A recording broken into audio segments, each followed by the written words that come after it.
today I want to talk about what you're working on, and that's the Phoenix Sawyer. We had breakfast maybe 2 or 3 weeks ago. Yeah, about 3. Yeah. And we talked a little bit about what you got going on there, and piqued my interest, and I think a lot of people would be interested in it. So tell me a little bit about it. Sure. Phoenix Sawyer is something that I thought up about 6 years ago, and it was after several forest fires and stuff that happened here in Colorado, and I saw what happened to the city of Colorado Springs, and then you saw the Black Forest Fire down there, which was just devastating for so many landowners and homeowners. And how many acres? Oh gosh, a lot.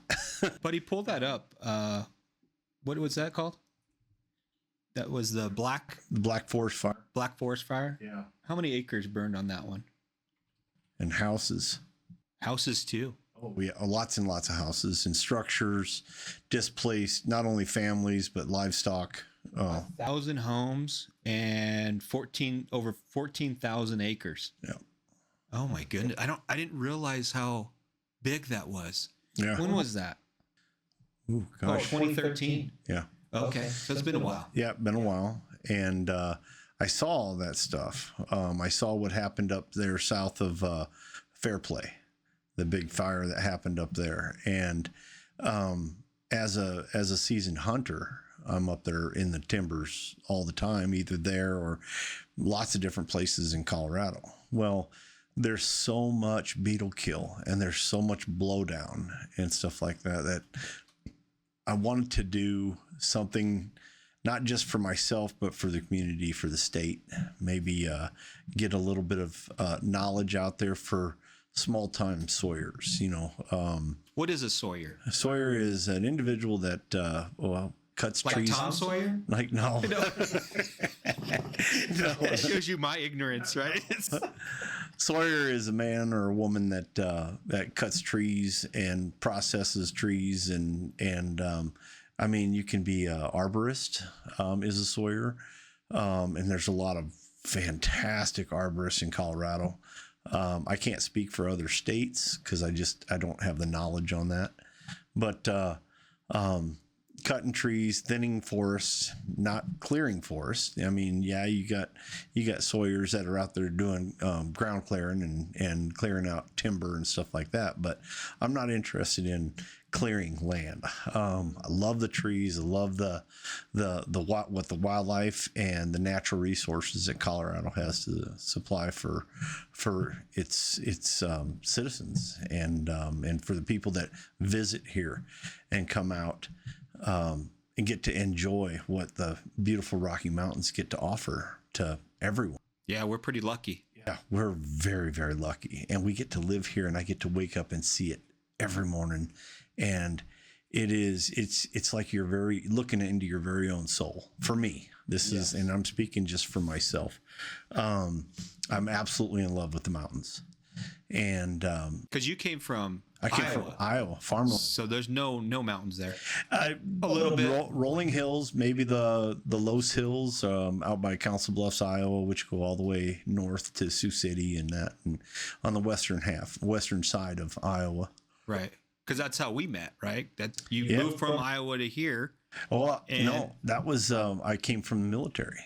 I was in Virginia. That's when I was stationed with EOD Mobile Unit 2 in Little Creek. Oh, that's right. Yeah. Yeah. Okay. Yep. And so you came here to live here. Did you just throw a dart and you're like, nope. That's where I want to go, you know?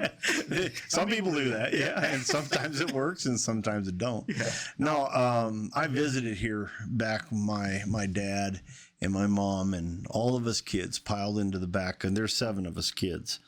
And we piled into the back of the F-150 truck, and then we had a half truck with a hitch on the front of it, just a truck bed for all the supplies and everything. Yep. And we piled into that thing, and I came out here. I was 10 years old at that time, and we were, what do you see the mountains at? Maybe 50 miles out, 65 maybe on a nice clear day. Mm-hmm. And I remember looking through because we had a bed made in the back of the truck, which was, so there was an upper and a lower, and then Where you just throw a mattress on there or something. Yeah, we were crammed in there like sardines. And I was looking through that back window and a back window of the pickup, and I could see the mountains, and it was just like, whoa. Wow. So looking back at it now, it just, even at 10 years old, it was how little am I?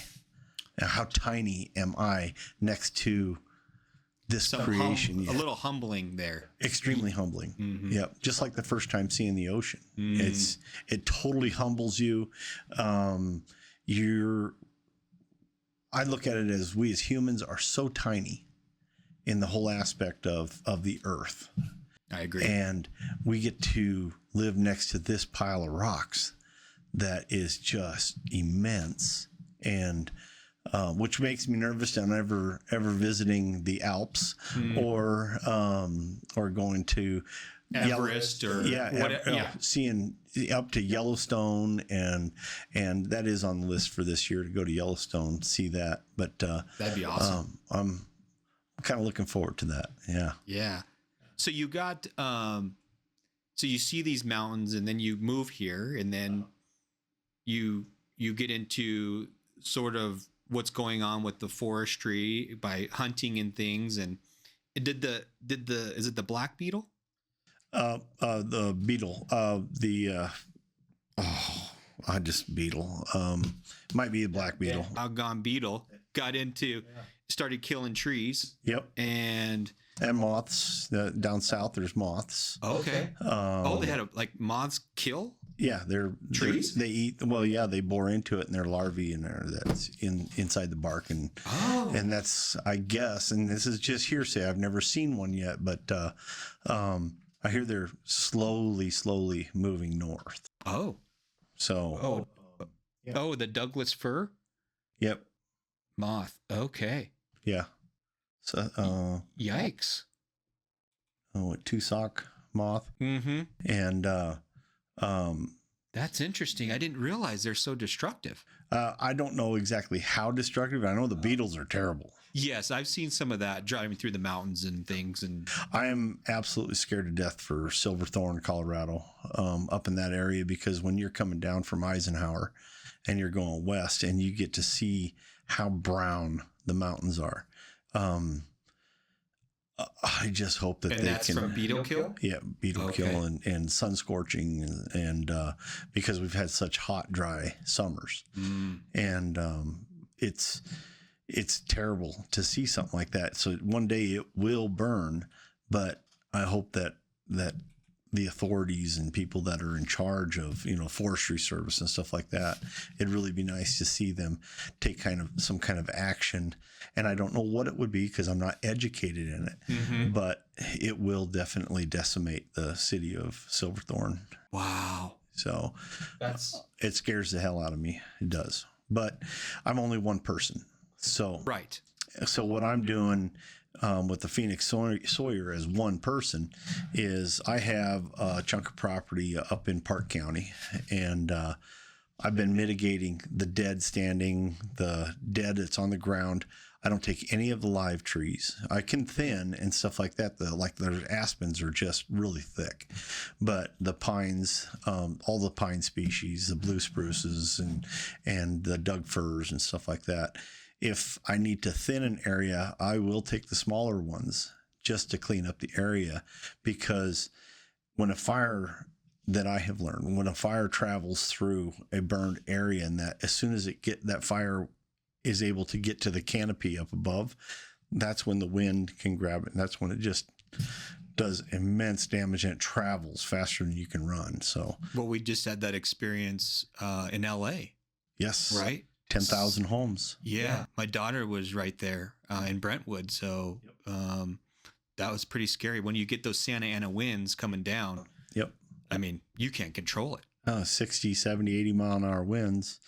And you've got a fire that's happening here, and a mile away, you got another one starting up from ambers. So, I believe that it's somewhat preventable if we just had the mitigation. That's what some of the reports are coming out to say. It maybe not totally preventable, but it could limit the damage that's done. Exactly. Exactly. We have fire stops, Right. Clear swatches of land where it won't cross, or it can, but it really reduces the possibility of it. So if I save one firefighter's life, just one, on doing what I'm doing, Huge win. everything is a win. Everything I touch up there is a win. Mm-hmm. So cleaning up, it's a lot of work. So how do you determine what you should be thinning out and what could stay? A lot of the stuff the slash and stuff from trees and limbs and stuff like that have hit the ground, that stuff breaks down a lot quicker than the burned stump. A burned stump will last for many, many, many, many years. If you've ever walked through the timber and you see lots of green vegetation growing and everything, and you see one log or tree or a toothpick, we'll call it, sticking out of the ground that's completely scorched. That's from a fire from many years earlier. So that's how long it takes. Yeah. It preserves the trees. I see. Preserves the bark that's scorched, or the outside of the tree that's scorched is preserved. So if you look back long time ago during settlers' time, they didn't have the chemically treated woods that we have now that go in the ground, like posts and stuff like that. If it's not treated, you'll notice that the posts after many years will break off.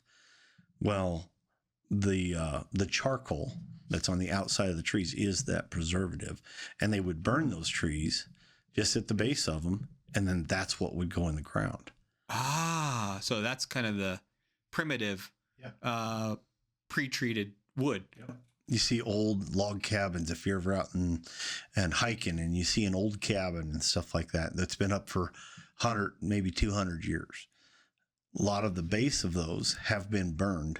So when they sit on the soil or the rocks or whatever, and they didn't have levels back then, they eyeball it, and okay, I don't know how they calibrated their eye, but some of them didn't have very good calibrations. But you saw a little wind. But at least it's a roof over their head. Right. Yeah. Better than nothing. Yeah. Right? Yeah. So. Getting out of the elements, getting out of Mother Nature and out of the wind. So here, like you said, Santa Ana out in California, it's the Chinook winds here in Colorado. Chinook. Okay. Yep. So, and they have to be strong enough to withstand, prolonged gusts and sustained winds of 40, 50, 60 mile an hour, 70, maybe even gusts up to 90 or 100. So with downbursts or microbursts, stuff like that, where we go hunting up by Williams Fork Reservoir, there are areas on the flats. We call them flat tops there, but they're not really flat. Those you can see where microbursts have hit, and it's trees laying on trees, laying on trees. So is that a little bit maybe from the lightning that strikes, or could be? Yeah, I see. Yep. And just in the last several hundred years, it's been human error. So campfires, cigarette, ignorance, whatever it is. Okay. Yep. So if I can clean that up. Yeah. So you're looking at your land. You've got how many acres? You got a few acres? I only got 6 where I'm at. My small 6-acre lot, but I'm working off of another 12-acre lot over by Fairplay. Okay. And in the spring, I'll go back up there. I've got some big trees to fell, and we'll clean those up and drag them out. They're not burnt or anything like that. They are live trees, but the individual that owns the property, she wants to build a house there. So I'll go about 3 foot above the ground, and then that's where I'll cut it off. But I'll take that tree and I'll take it to the mill. I have a Wood Miser LT35, and I'll create lumber out of it, whatever designated sizes that I would need. Now that lumber that I can get out of those trees it would have to be certified. There's a gentleman in Colorado Springs that I would call, and he would come out and certify the wood for structure or for non-structure. So you have structured woods. Didn't realize that lumber had to be certified. Yes, it does. So just because of the density, or how does that work? Do you know? Lumber certification. And again, I don't know a lot about it because I am just getting into it. But the little bit that I know is you got to have it certified if it's going to be a structural, if it's going to use to hold something up. Yeah. Oh yeah, there it is. Certification. You'll see it in Home Depots and Lowe's and Forest Stewardship Council certifies wood products. Oh, there's a bunch of different ones that can certify it. Right. Okay, that's interesting. Wow. So you have to have certain. So if you have it in the house, and if I make something and it goes in a barn or a house addition or something like that, and it's not certified, then that would fall back on me as liability. So I won't. I'm trying to save lives, not take them. So right, that's yeah. So what is that milling? It's a mill, like milling process. So right. How many pieces of lumber can you get from one of those? Board feet. I can get quite a few board feet out of a large tree. There are formulas that you can get offline, and it tells you can measure a tree on the diameter, which will give you that formula, will give you the circumference, and then how much board feet you can get out of that tree on however long the log or the boards might want to be. So if you're at 10 foot, 8 foot, 10 foot, 12 foot, 14, 16, and my mill only goes up to 22 feet. So I won't mill anything longer than 22 feet. So, there's probably, it makes when you're building a house or something, like there's probably 10 foot is about what you want. 10, 12 feet. Yeah, 10, 12 feet. Depending on what the span is. Now, if you have LVLs, which are like timbers for holding up the roof and stuff like that, or micro lambs, which are glued together, LVLs, which are they're structured different. But both of them are very, very strong, but I wouldn't put anything in solid wood that wasn't structured or wasn't certified. Right. I guess my little mind is thinking 2x4s. That's all you could get out of a tree, but it's not true. Oh, no, that's different types and different lengths and widths and all that stuff. Yep. Yeah. There's all kinds of stuff you can do with wood miser, and then you got oh my gosh, there's 3 or 4 large brands of types of mills that you can purchase. I like the Wood Miser brand because it is very, very sturdy. Sorry. This podcast is sponsored by Estrada Real Estate Group. Whether you're buying, selling, or investing in real estate, we can help you. Text us at 303-832-2120. Now back to the Estradanary Conversation. Important guy. I don't think of myself as important. There, we'll just turn that off. So, and I am just learning.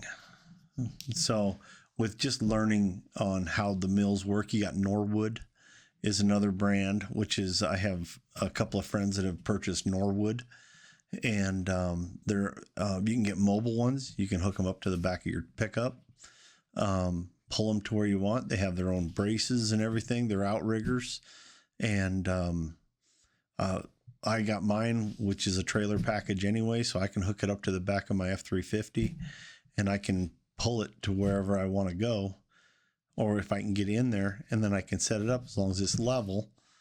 And then it's got hydraulic lifts on it and everything. As long as I get logs even close to it, I can get logs. It lifts it up, puts it on the mill, and then I can.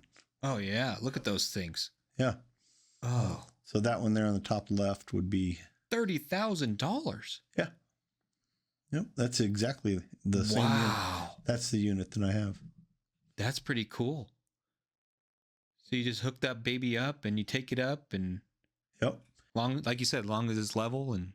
Yep, you level it out. You see the black outriggers that are on it. Then you got the hydraulic lifts. That looks really dangerous. Actually, you're standing clear to where it hooks up at the hitch. That's where your controls are. Other side, that box that's right there at the other side, that's where your levers are. So you're a long way. You're far away from the which is controls all the hydraulics and everything. And I've done 16-foot, 10 by 10s, and just as sturdy as the day is long. So I keep the heartwood or the pith, the very center of the board or of the log in the center. And then I'll take off the fletchings. Okay. And then I can make whatever I want as long as it's rectangular, triangular, or whatever, into the length of the board or the thickness that I want. 2x4s or 1.5 by 3.5. So, and then you got lots of different things that you can make out of these things, and they're absolutely. I just finished a log just before winter hit. I finished a maple log that I got from. Oh, I love maple. Oh, it is absolutely beautiful. And that's a softer wood. Yeah, right. It is. So, yep. Not something you're going to build a house with. I wouldn't. Right. I'd do probably the fir. The Douglas fir. Doug firs. Yeah. That's really good building timbers. It's a very lumbers. hard wood. It's a very structural, very sound species of pine. The blue spruce, that's Christmas trees and stuff. So, no. What could you use that for? Christmas. Not much, I guess. Okay. Maybe. I don't know. Ornament. I mean, I don't know. Maybe a mantle. Yeah. Could you do a mantle? No, probably not even a mantle. Probably not. Okay. They're just not big enough. Oh, okay. They don't have enough structure to them. So, and then I'll do live edge cuts. So I just finished a walnut, a 5.5-foot walnut fireplace mantle that I got walnut from back in Iowa, back home. Is walnut here in Colorado? Very, very rare. It is here, but it's extremely rare. So, well, yeah. Why wouldn't we have walnut? Yeah, it's altitude. Oh, it's altitude. That's why it's so. I see. Yeah. Okay. Yeah, altitude plays a big factor on like the ponderosa pines, which are beautiful. Love those trees. I love the way they smell. It takes me back to, we have ponderosas in select areas back home in Iowa, and at my grandparents' place, they had all kinds of them out there. And I just remember that as a child, and I just love that smell. Yeah. So we have maples here? Maple trees? I don't know about maples in Colorado. I don't believe so. Okay. So that would be out of state as well. I know we got locust here. Yeah. And locust is considered a hardwood. It's beautiful wood also. But the maples, the walnuts, that's what I really focus on. We don't have great big huge cedars that I have ever been able to find because we're primarily a pine species state.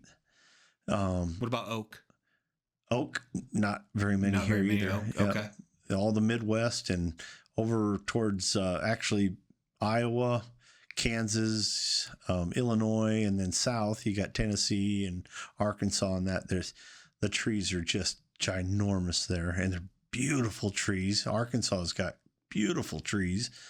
I know. We're going to California. You got the redwoods. Oh, I don't know if I would ever want to cut. That's true. I mean, those things are huge. Buddy, pull that up. Redwood trees in California. And they live for so long. They're as big as houses, I think. Yeah. I mean, it's insane how big those are. Yeah.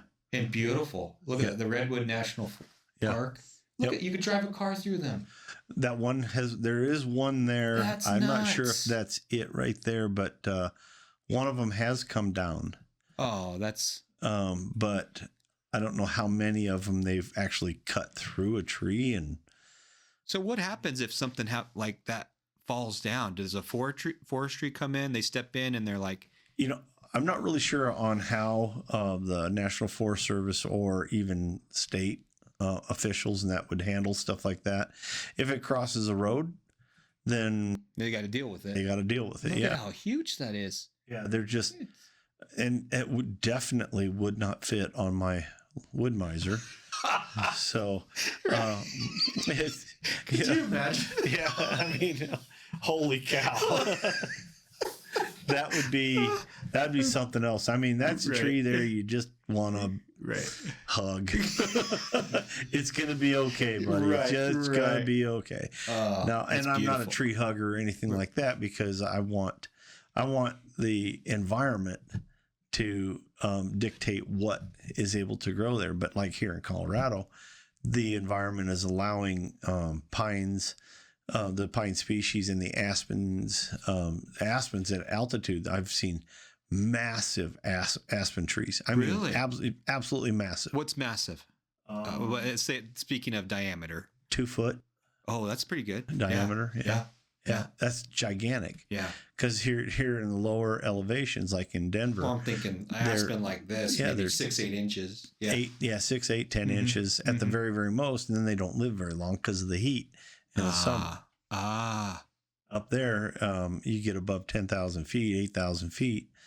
They're plentiful, and they're absolutely gorgeous. Well, that's the thing in the fall to do, right? In Colorado, you go see the aspens and beautiful orange and yellows and all kinds of stuff. Yeah. So there's an abundance of aspens, and what could those be used for? I have not cut up a live aspen tree. I just don't want to cut up a live, because they're so beautiful. Even when they're dead? Well, when they're dead, they're great for you peeling the bark off of them, making furnitures and like benches, log benches and stuff like that. Absolutely gorgeous. That's true. So you can do bed frames and stuff like that. You see like at some of the furniture stores and that here in Colorado. Or you go up to Estes and you see some of those boutique furniture stores in there. They've got those aspens, and that's beautiful. Yeah, I could see that. So there's a lot that you can use. The dead woods and stuff that's dead, dying, whatever, it's been beetle killed and stuff like that. But you can do so many different things with them. A burned tree, a lot of the large companies and that, loggers and stuff, working through, I've been told, and I haven't seen what kind of wear and tear it is on their equipment, but through a burn scar, the burned trees are very hard on their equipment, which makes it ideal for a micro logger like myself or Sawyer to go in, take a log loader or a truck with some pulleys and use some snatch blocks and cables and pull them things up to the road. You can get them onto, you can use tractor with a grapple. There's lots of different ways to lift the logs that you're not breaking your back. So I think a lot of us that want to do this stuff, and we see what's going on up in the wilderness and that, you look at it, you're like, oh gosh, I just want to get that. I would love it that if that was cleaned up, because this would be a beautiful thinned out forest with the white aspen bark with the gold leaves or the red leaves and stuff and just absolutely beautiful. So is there a community of you like Sawyers out there that could get together and figure out, different projects in different areas? There is. There's a lot of groups, clubs and stuff like that are online. I read up and watch what the guys are doing because I don't want to look stupid in front of them. That's intimidating. I don't want any fingers pointed at me. I just want to go out and just work and have a good time doing it. And I do. I mean, you're tired at the end of the day. Oh, I bet. And I love it. And I'm 57 years old, and it's like Christmas morning going out there, and I get to fire up a chainsaw. And then when you stand back, you clean everything up, and you can take the aspens or the pines, the dug firs and stuff that are dead that have been laying on the ground. And then you got another tree laying on that one and another tree laying on that one. It's like unlimited. Just piled up. Well, the trees that are laying on top of the trees that are out that you see in the timber, they're dry and they're not touching dirt. They're not in the ground and everything. So the rot is at a minimum, and they just dry, and the bark will fall off. They've been there for so long, the bark will fall off, and those. That's the magic. Oh man! Yeah. And then you take it to the mill and you cut it, and you just want to kiss it. Oh, it's just like beautiful. It just and I mean you gotta take your brain with you. You can't just jump right in and start cutting because you have a log that'll roll on you, and so you need to know what you're doing. It'll kill you. It'll kill you quick if you don't actually think about what you're doing. Ah. So just have you had a close call? This is recorded, and I don't want my wife to watch. Do you know of some close calls that? I have a friend. You have a friend. Yeah, I have a friend that told me to ask, or that there's, if you're doing it long enough, sure, you always have close calls, or hopefully never. You never get to the point where I've had chainsaw close calls. Sure, all this stuff could happen in your garage, in your backyard. Exactly. So exactly. Yeah. And the trees, when they fall, you're talking thousands of pounds, and then the force that hits the ground is tens of thousands of pounds. So you're dropping or felling a tree. I like to use a Humboldt cut. Humboldt cut is you cut in on one side, and then you come up at a 45-degree angle or an angle from underneath that one. So the cut out this wedge. Cut out the wedge or bird's mouth wedge. Humboldt cut is, for myself, the most effective.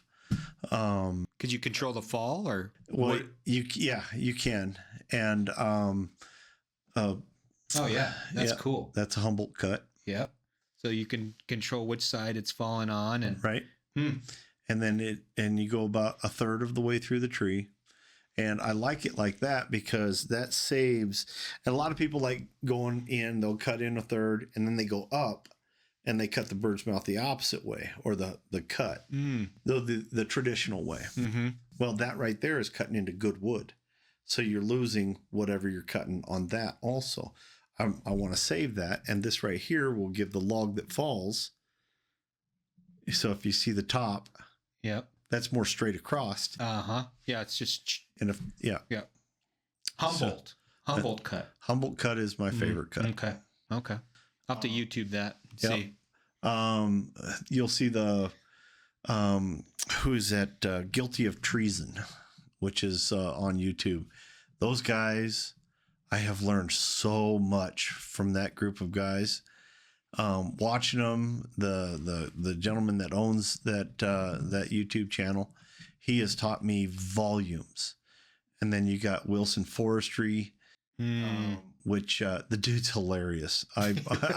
Jacob Rogers. Yeah. Yeah. Okay. Yeah. Yeah. Guilty of treason. That's Guilty of Treason. Oh, I love the name. Yeah, that's pretty cool. Yeah. Those guys, and they got the equipment, and they, and these are younger guys, and they're out there doing the stuff, this mini stuff, and they're doing it. They're arborists and sawyers, and extremely good at their job. It looks like it. Yeah. Wow.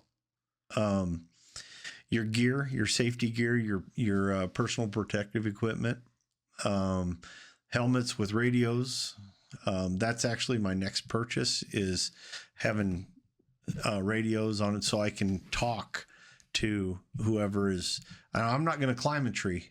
I'm past that age. So you're just working with what's on the ground? Right. Yeah. Right. So I'll work with that. But yet at the same time, even when I'm working with the mill, and if somebody is helping me with that and they can talk to me also, and I can hear it through my earphones. Right. While I'm working, of the dangers and stuff like that, because we all have somewhere to be at the end of the day. That's right. So we have families to go home to, and that. So you want to keep safety is always at the forefront. Everything is safety. Yeah. So I would rather pass on something and go home that night than have my wife pick me up in a box. Sure. And there's probably that perfect tree out there that's like, oh, if I could only get to that thing. And then you're like, oh, I can figure this out.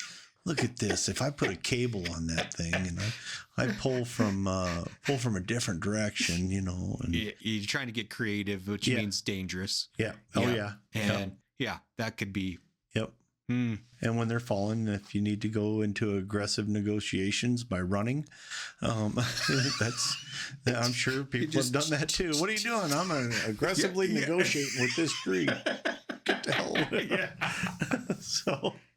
So if you could wave a magic wand, what would you like to see with this?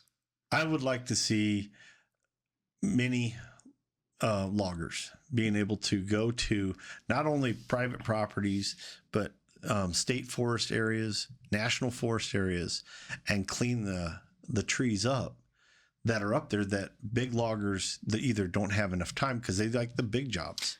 Yeah, it's all about efficiency. Right. Yeah. But yet stay safe. Now, when up by Silverthorne, there was a fire that was north of Silverthorne that was man-made, man-caused. Mm. And Like arson? no, he didn't put out the fire in his campsite. Oh, shoot. Yeah. So I can't remember the name of the fire by Silverthorne. It was just north of it. Summit Fire? Yeah. Oh, Summit. No, that's for Summit Fire Department. Mm. The guys and gals that were up there working that steep terrain and everything, hats off to them. That had to have been absolutely brutal for them to go up there and do that. And, they had slurry bomber drops and stuff like that. So they work closely when there's a fire up there. They drop the Sawyers in with the fire department? Or? They are. Or the fire department is, they're trained in that. Oh, yeah. Yeah. Oh, okay. Wildland teams go up there. Cal Fire, like out in California, those guys get to put a few miles on their boots out there every year, it seems like. I think they're going to get a little bit more attention after this LA fire now. They might. Yeah, yep. just a real little bit. I'm not much more than that's devastating. It is. Yeah. And so many people lost everything, and they still don't know how many people they lost. Right. So, well, I mean, my daughter, she lives right there, and she's thinking about moving home because her LA that she knew and went to and fell in love with, it's not there. It's gone. It's gone. Yeah. Everything's gone. Yep. Coffee shops, shopping. Yeah. I mean, you got the beach there, but it's like it's just burned everything all the way up to sand the and whole water. Dynamic of that city. It did. Yeah, it did. I believe that the local authorities mismanaged it pretty bad. Yeah, we heard some of that stuff. Yeah. So hopefully they learn from it and I hope so. Do better next time. Yeah. There will be a next time. There's always going to be a next time. Yeah. I mean, if there's not a next time, then we have nothing else to worry about because it means we're all gone. We're all gone. So are there schools for this? Yeah, Fort Collins has got a really good forestry. CSU? Yeah. Oh, okay. It's got a really, really good forestry training, learning, training, and stuff like that.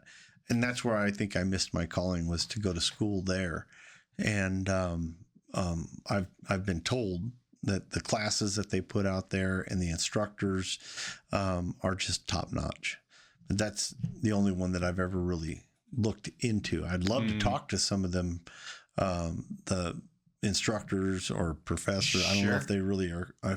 They might be professors. They might not. I don't know. Right. But people that have been in the field working it, everything from biologists and because a forest fire doesn't just affect the forest. It affects the waterways, the fish, the habitat for all the animals that call the mountains their home.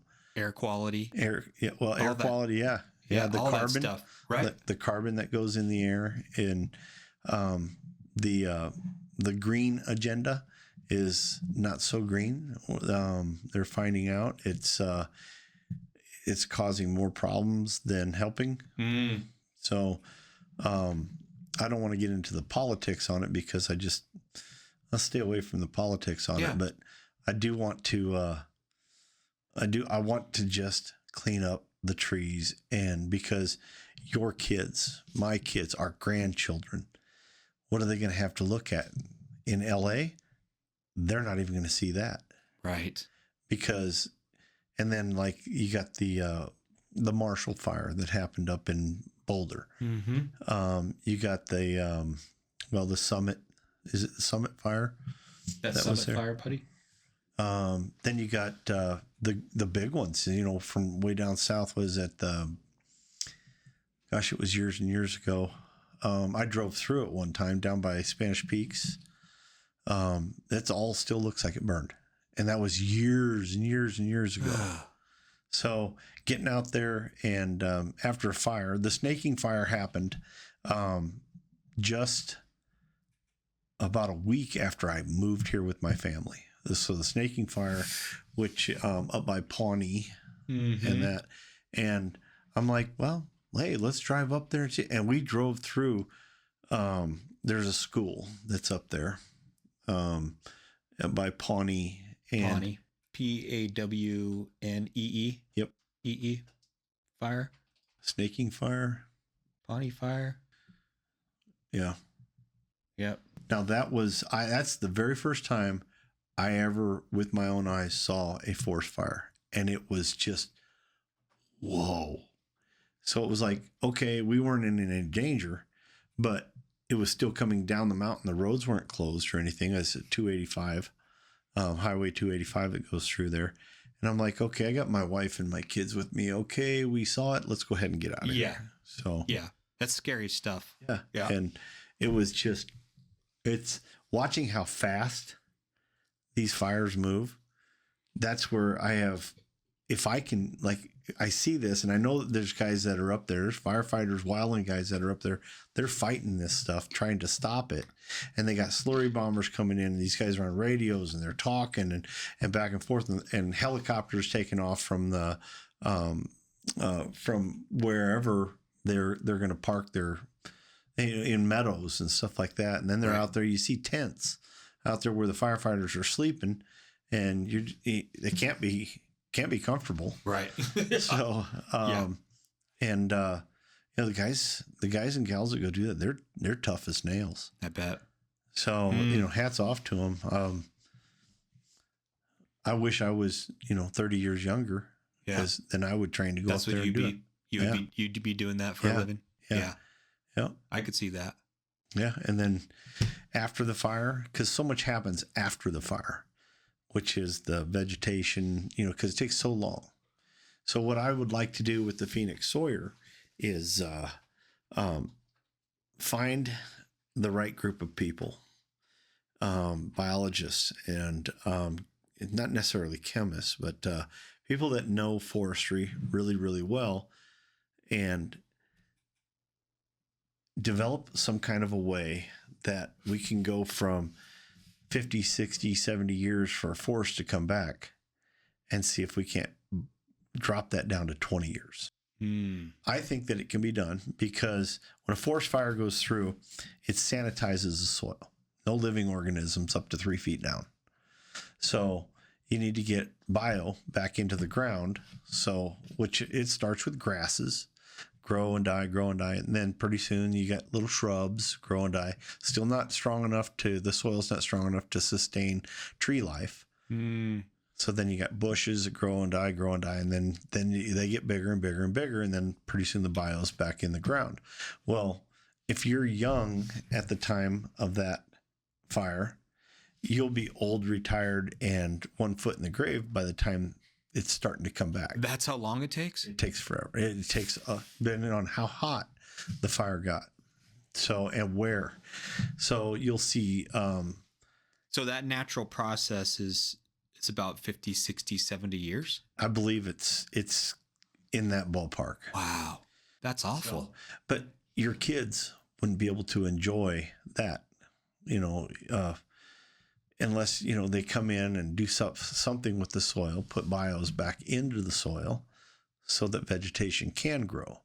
But it doesn't just kill the land, it kills the fish. It kills everything that lived off of that land is now gone. So animals will move in. I've seen elk and deer moving across burn scars, but they have why stay there? There's nothing to eat. There's nothing there. So it's a pass through. So it affects their habitat as well. So like I was saying earlier, I'm just one person. Right. And I know other people are thinking it. Well, sure. They want to try to. What can I do to help on this or help on that? And there's, not that I know of, is there organizations that would take volunteers? Okay, here, sign this hold harmless agreement against the national forest and everything, and we're going to take volunteers and we're going to go up there and we're going to put, because you got mudslides when it rains, you put the drop, even if you fell the trees that are burned. Okay, and keep it in mind, you got to take your sharpener with you too, because you cut one tree down, you're resharpening that chain, because that bark is like charcoal. It's like glass. Oh, it dulls the chain. It's gonna tear it up. It tears it up. Wow. So I mean, you can chip it takes time. Now you're doing more time instead of going up there. You fell one, you fell another, you fell another. It takes time, because you gotta take a draw knife or a corn knife, which that's what you would use back in like Iowa. Corn so knives. Like on the horror movies? Yeah, that's machetes. Well, it's like that little like curved thing. Yeah. What is? Oh, corn knife. Yeah, the bottom corn left right there of that. That's what I have. Oh, okay. Yeah. And for peeling off, and it gets dull too.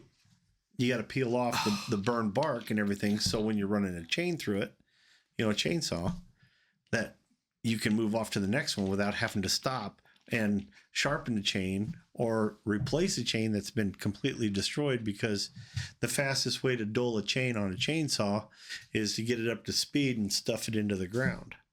It's the same thing that you're doing there, because the charcoal it dulls it like instantly. And then that's why you're not going to get a big company or big organization that it takes. It doesn't make sense for them economically. Right. Yeah. Right. But if you have, so it has to come from love. Oh yeah. You gotta want to do it. Mm-hmm. And it's like I say, it's dirty, it's nasty. If you don't want the charcoal going airborne or the soot going airborne, because then you're breathing that in. So I wear a mask. I got my 3M mask that I wear, or respirator. I'll wear that just like when I'm cutting cedar or walnut or anything like that. I always wear a respirator, because the particulates from that in just the wood dust can affect your lungs. Like a cancer, or no, just more of a... I can't say anything on like medical. Nothing. Okay. But just breathing gets difficult. Oh yeah. And then if you do it day after day after day, so you're up there, you got your chaps on, your chainsaw chaps. You have your gloves, your eye protection, your helmet, your ear protection. And, they make helmets and stuff for all this stuff. So in the middle of the summer, you're sweating good. Yeah. Yeah. And still be able to move if a tree is falling the wrong direction. So you clear. Yeah, you like all this armor on, and you're like, you're trying to run. You're like the Tin Man. Oh, yeah. And you keep going. That's why some of these guys are ripped. Yeah, I bet. They get out there because they're doing this stuff as for a living. Right. And, you hats go and off. shake their hand, and they're like, oh, it's like a vice. Yeah. Holy cow, what happened to you?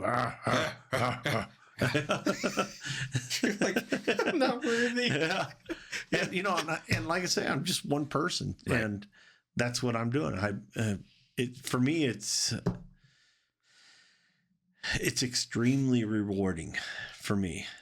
It sounds like it. You just light up when you're talking about it. Oh, It's like, So then, what are some of the things that you've done to repurpose some of this wood? You bet. When you take a tree, so you got a log, it's been burned, you drop that. You fell it, you pull it up there, you get it on the log loader and everything, because I got a grapple that picks the trees up, and I'll get it back to the mill. And you clean off with a draw knife or whatever, you clean off the burned bark and everything, because it will dull your blade. Yeah, you will try to eliminate that as much as possible on your mill. Yep. Get straight wood, right? Yep. Right. Get down to the actual wood. Now you can have a debarker, which goes in and takes off just a little strip of what's burnt or whatever the bark is, and that. So when the blade gets to it, it's not hitting like dirt and rocks and stuff like that. So those are draw knives. Oh, those are cool. Yep. Yeah. So you could just kind of skin it almost. Yep. Yeah. It's work. Oh, that's, Yeah. but I bet you that feels so good. Like, Oh, and it's like you're beautiful. soaring places you've never seen, but then you're like, oh, I just worked out. Yeah, And, yeah. And you're seeing wood that the human eye has never seen before. oh, And you're pulling that off. You're getting into, you know, the grain of the wood. You get down to the sapwood and stuff like that. And if it's a beetle kill, if it didn't burn all the way through, now when you're milling it, you see the grays and the blues and the reds, and it's that's why beetle kill has gone up so much in price, is because it's absolutely gorgeous. Used to be, isn't that something? Yeah. Like something bad that happened right, turned into this beautiful wood. Yep. Yeah, it is. It's stunning. Ooh. Some of it is just. I want to see some of that beetle kill wood. Yep. I got it all over at the house. Wow. Yeah.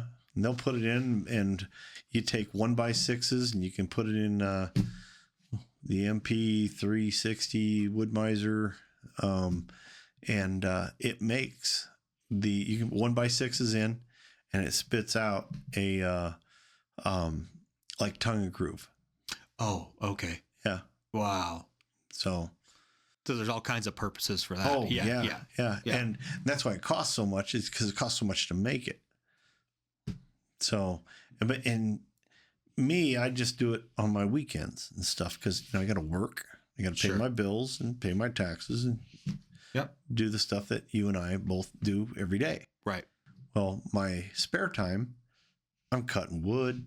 You know, I'm pulling logs. I'm burning diesel. And it does cost quite a bit. I probably got about $100,000 of my own money wrapped up in everything right now. And that's still not enough. Not even close. And that's just for the little stuff. But if you have a smaller budget, and you have a pickup, and you have a 3/8 cable, 100-foot cable, and the correct tie downs and stuff like that to hook to your truck and stuff like, and then you got snatch blocks and stuff where you can increase your pulling power and stuff like that. You got pulleys and yeah, you're pulling this stuff and everything, and it's a good workout. But man, when you get the wood up there, you get the log up there. I got the 30,000 into the mill. I've got, a 3616 International tractor, and with a bucket on the back. I got my log loader, which can handle about 17,000 pounds. I've got, you can even use ATVs. An ATV can, a big enough ATV, you can drag the smaller stuff out, and you can even make firewood out of it. Right now, firewood is more of a premium than lumber. Why? You make more on that with the prices that are coming down. Now, when the prices go way up, now lumber is your cat's meow. Mm-hmm. You want to go that direction. But everybody, I can't say everybody, I say the large majority of people up in the mountains like burning wood to heat their houses, their garages, or, sheds, pole barns, whatever. And that's really great. I mean, you're reusing what was already dead on the ground, and you're using it to sustain heat for yourself while you're up there. Yeah. And in the mountains, your winter is 2 months longer than it is down here. Right. So, yeah. Wow. Well, that's a heavy investment. Yeah. But I mean, it's worth it. Couldn't you pull together resources with some of the people in the community and be like, hey, I'll use this and you use that, and we'll just share and just cooperate with everybody? Is that possible? It is possible if you have a group of like-minded individuals. So there lies the problem. Yeah. Right. Okay. It's it's not my piece of equipment. Here, I see what you're saying. Let's drive it, push. Oh, now it's broke. All right, well, it's broke. See you later. Going home. So yeah. So I could see that. Nobody loves the equipment like the owner. Yep. Just like your land, your house. Mm-hmm. Nobody loves your house, your business. Nobody loves your business like the owner. Mm-hmm. Mm-hmm. Once you own it, you love it more than anybody else, because you want that baby to grow. Sure. Yeah. Wow. So how did you come up with the name? The Phoenix Sawyer. Oh, he had to ask that. All right. So it's like Phoenix, Arizona? No. Okay. No, Like the Phoenix, the bird. The bird. Okay. This is when I first started pondering on, okay, I'd like to do something like this, and people, well, what are you going to name it? And I'm like, oh, there's so many different things I was going to implement, doing the cutting of the wood and the shooting, all the shooting and stuff that I do. I was going to call it, what was it? It was Sawdust and Gunsmoke. Was one of the Those names on the table? Yeah, names on the table. Sawdust and Gunsmoke. I thought that was a good one. And then my daughters they're into the Harry Potter stuff. Oh, okay. You know, and they're moved away. We're empty nesters now. Yeah. But so I saw that episode where the bird for Harry Potter, the Phoenix. It flew in, it died, and went into the ashes. And then out of the ashes, new life came back out. And I'm like, that's exactly what I'm trying to do. That's kind of the metaphor that through you're the looking ashes. at. Yeah. So with the Phoenix Sawyer emblem, I had a buddy of mine. He works at a fire department, and he's an excellent artist. Jacob helped me come up with the design. I told him what I wanted. I wanted something with the Phoenix, and then I wanted with burned log. Oh, there it is. There's on your YouTube page there. So if you can pull, I don't know if you can make that any larger. Bigger. Yeah. So the emblem there's several different meanings inside the emblem. And the very last one, there it is. Sixth one over. There. Oh, there it is. Yeah. Yeah. Oh, yeah. So it's like, oh, yeah. Okay. So that is, I had, I like it. It's almost like it's on fire. Right. That's cool. So you got the Phoenix, the mountains below. I missed the mountains last time. That's really cool. Mountains and trees. Mm-hmm. And then below that, you have the firefighter cross. Oh, that's really cool. So I put that in there out of the respect for the men and women that have died on the mountain, tried to put putting fires out.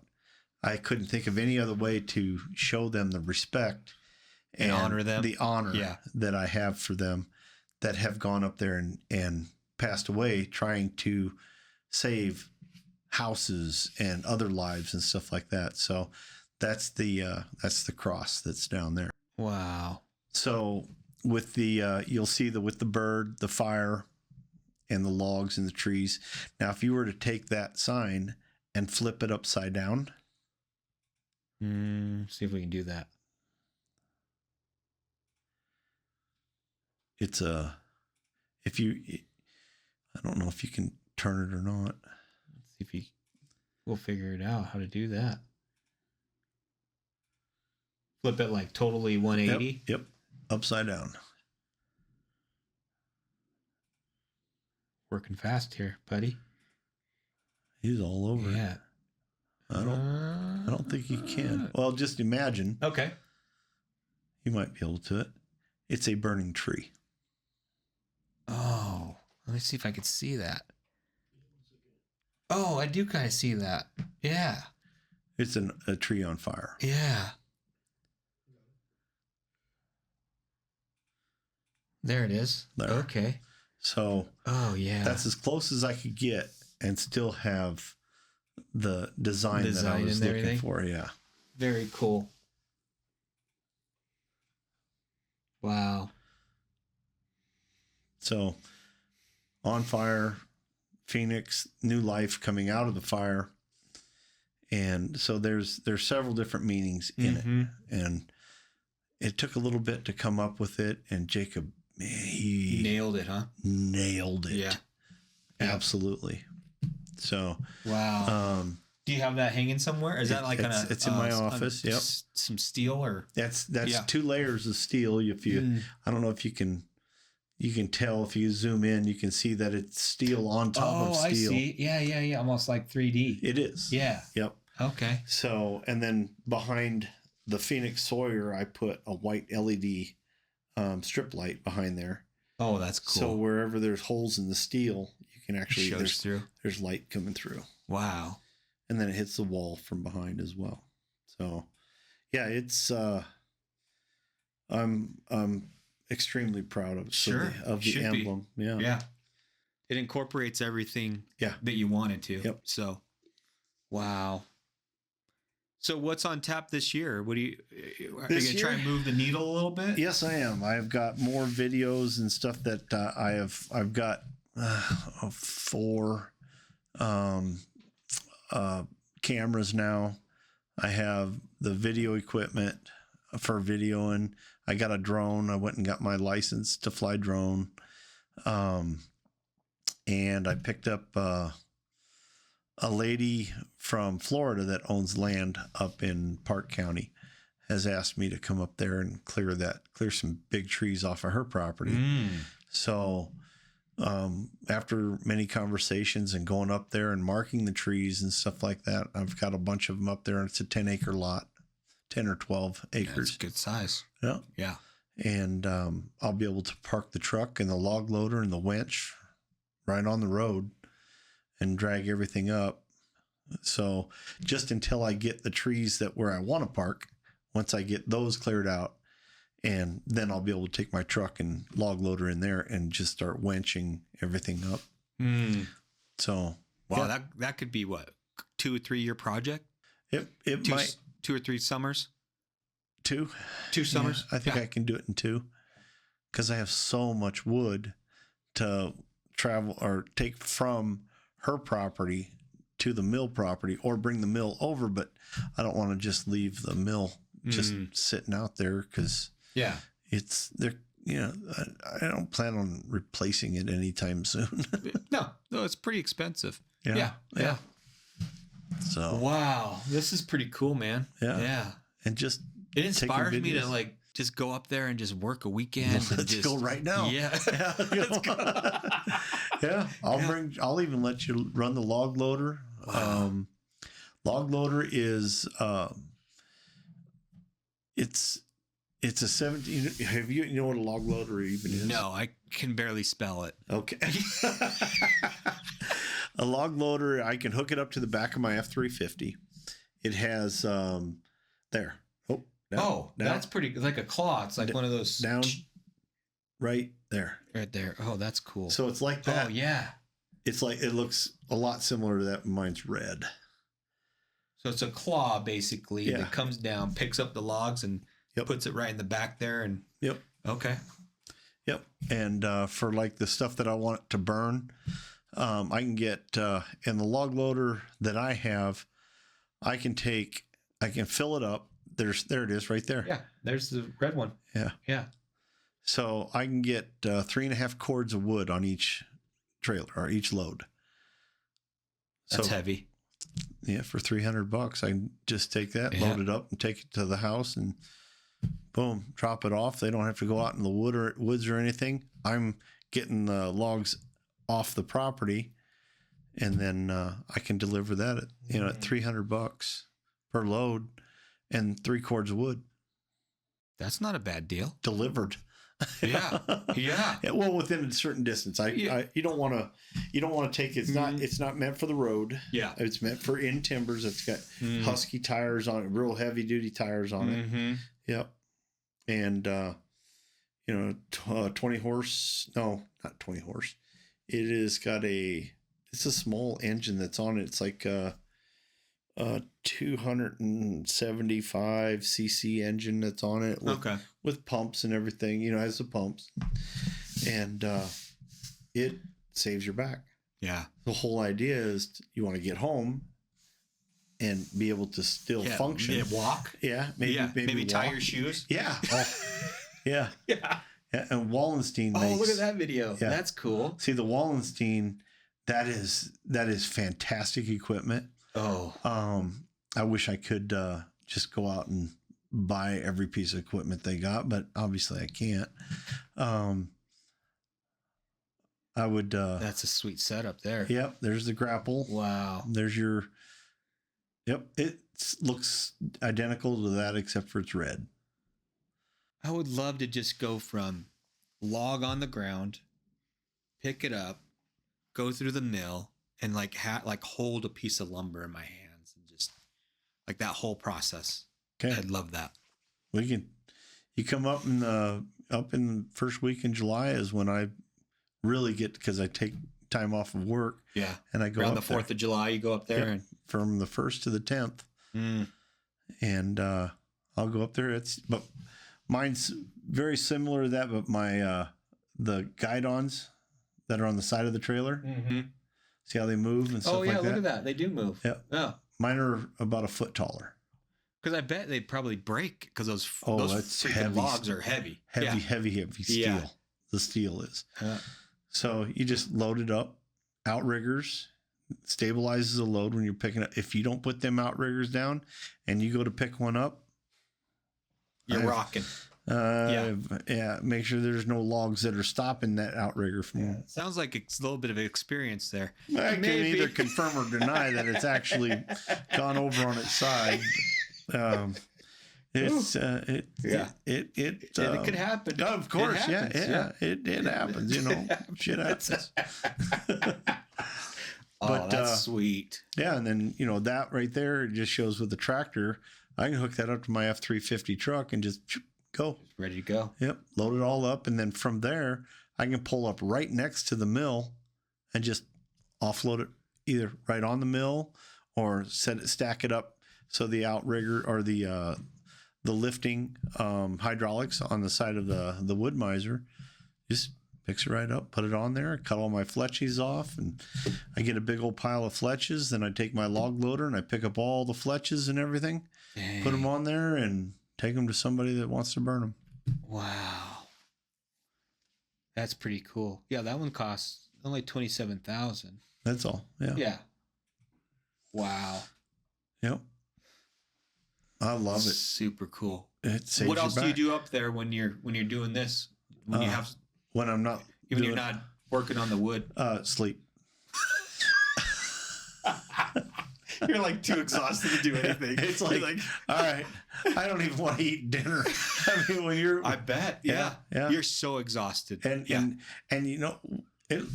that's exactly. That's just like yours. Yeah. Oh, it's funny that you found that. It's very similar to the Wallenstein. I think Wallenstein's better than the one that I have because I'm so impressed with their equipment. Just quality. Very good quality. Yep. So I just didn't have $27,000 to go buy one. I had maybe $13,000. I bought this one for $13,000. Yeah, gets the job done. It does. Yeah, it does. It gets it done. But you're not a commercial guy. I mean, as far as you're not trying to do this on a big scale. Well, after 5 years from now, I'm going to be up there all the time. So once I retire, kind of the bigger goal is okay. Yep. Wow. It's either going to be logging, eating, sleeping, hunting, and repeat. Oh. So, and I'll spend time with my wife, obviously. Well, yeah. I mean, she's but that's not a bad life. No. Yeah. And that's got a winch on it too, right on the very top of the very elbow at the very top of it. There's a winch on it. What's a winch? Cable winch. So what does that do? To the right there, keep going down. Oh, that one doesn't have it on it. Oh. What does a winch do? It has a cable on it, or it pulls a metal cable. Oh, so the claw thing. Yeah. What is the claw thing? No, that's the grapple. Grapple. So can it be like that just stays right there, and then I have the winch, which is attached to the arm of it, and I got a remote control. So right there. Oh, right there. Back, okay. One back a little bit. Right there. Okay. That's a winch. Little crank. Yep. Oh, okay. And there's the cable. You see the hook? Yeah. So mine is 130 feet.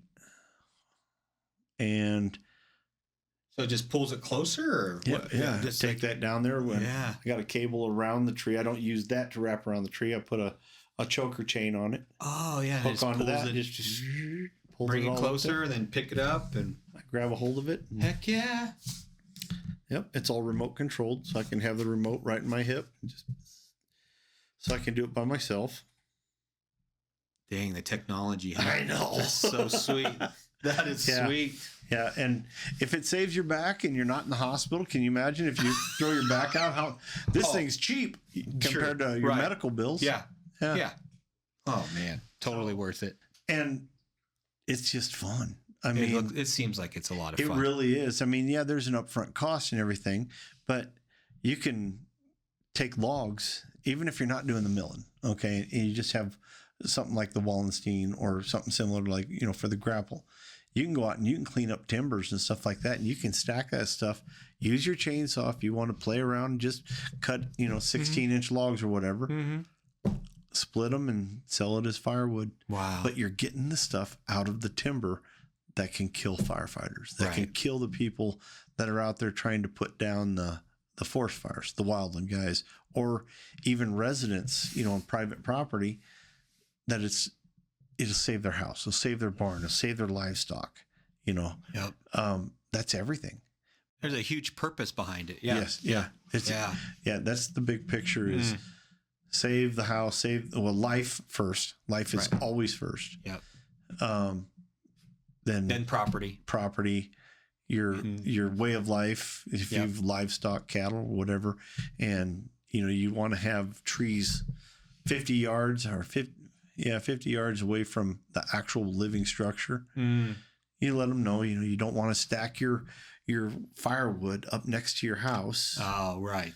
If it finds its way through grasses or whatever, even a wooden fence, a buck and pull fence, even if you had that up to the house, next thing you know, everything lights up next to the house, and then boom, the house is gone. Right. So you don't think about that stuff. You think of convenience, right? But you don't think of all right, that convenience could cause some problems. Yes. Yeah. And people use the wood for external boilers, so a wood-fired boiler to heat their house. So I have a friend up in Park County that he's got 200 feet away from the house is his boiler. It's outside. He goes out there. He loads this thing full of 3-foot logs, just throwing them in there and everything. He lights that thing up. It heats the water or the glycol or whatever it might be. I think it's water on his. It has to have some kind of glycol in it to keep it from freezing.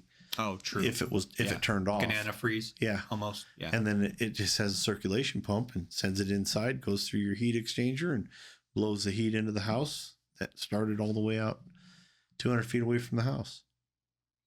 There's so much technology. Yeah. Wow, that's cool. Yeah. And he's been using it for years and years and years and loves it. Super efficient. Yeah. I'd take him lumber or take him wood, drop it off at the house. Hey, he was on vacation. No, I'm sorry. It wasn't a vacation. His dad passed away. Wow. So I took him 9 loads. I filled up 9 loads. I think it was 9 loads. 8 or 9 loads with the log loader, filled them up and took them out there. Dang. So if he went out into the woods to cut logs in the snow, you know how long that would take without a log loader? It'd be spring. Yeah. Wow. Like, I don't need that anymore. My wife's on the inside of the house and her face is blue.